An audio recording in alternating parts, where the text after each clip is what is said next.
Hi, a film I saw recently that was on my radar, as it were, for some time is the 1958 film Dunkirk, based on the true story of Operation Dynamo, the Dunkirk evacuation in the spring of 1940. Now, obviously, the story might be more familiar from the 2017 Christopher Nolan film of the same name, which I championed and was my favourite film of that year. But this is a more contemporary version of the story, made only 18 years after the event. It has a much broader scale and palette than the more recent film. It follows a group of people in different circumstances. There's a squad of soldiers who've been left behind by the retreating force and trying to make it back to the beach. And we see the story of several men with boats in the UK who eventually make the journey across the channel.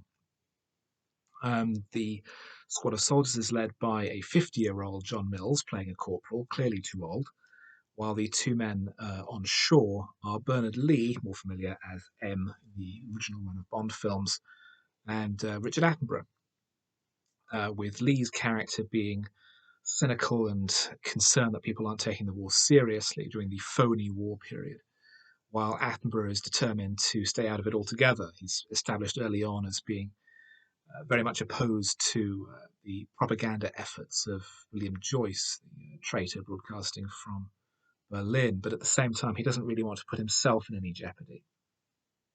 But over the course of the story, they learn and grow and become better people, as it were. It's quite a well-made film, but my there are two main complaints I have about it. Firstly, is a lack of focus. They don't actually even get to Dunkirk itself until well over halfway through the film. For much of the story in France, we have the squad's journey across territory fleeing the advancing German nation. And in the UK, we have the gradual build up to the commissioning of the fleet of little ships, including cutaways to the German war machine and Flanagan and Allen performing on stage in an ironic fashion. And it's a very gradual build up. I it's almost ironic that in this era of expansive and overloaded blockbuster movies that the Hollywood version of this British film is a full half hour shorter. Um, Once we get to Dunkirk and the beach itself, it's very clearly not Dunkirk itself. It was filmed on the Camber Sands near Rye in Sussex. Um, and the scale does become more suitable. We see hundreds of extras stretching into the horizon, but very few ships. Much of it is achieved by model work or a few boats just offshore. And the climax of the film then leads to the forces being able to renew themselves and lick their wounds in preparation for the next assault.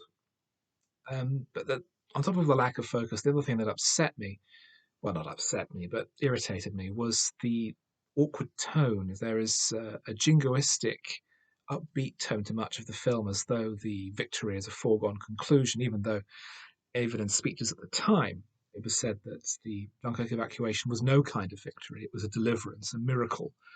It was survival snatched from the jaws of annihilation. But the tone in many of the scenes, and particularly the music, which is far too upbeat, belies this. And the film feels too much like a flag waver, too much of a, well, of course, we'll get through this because we're British type affair, which the Nolan film pointedly avoids doing. But it's a well-made film for its individual sections.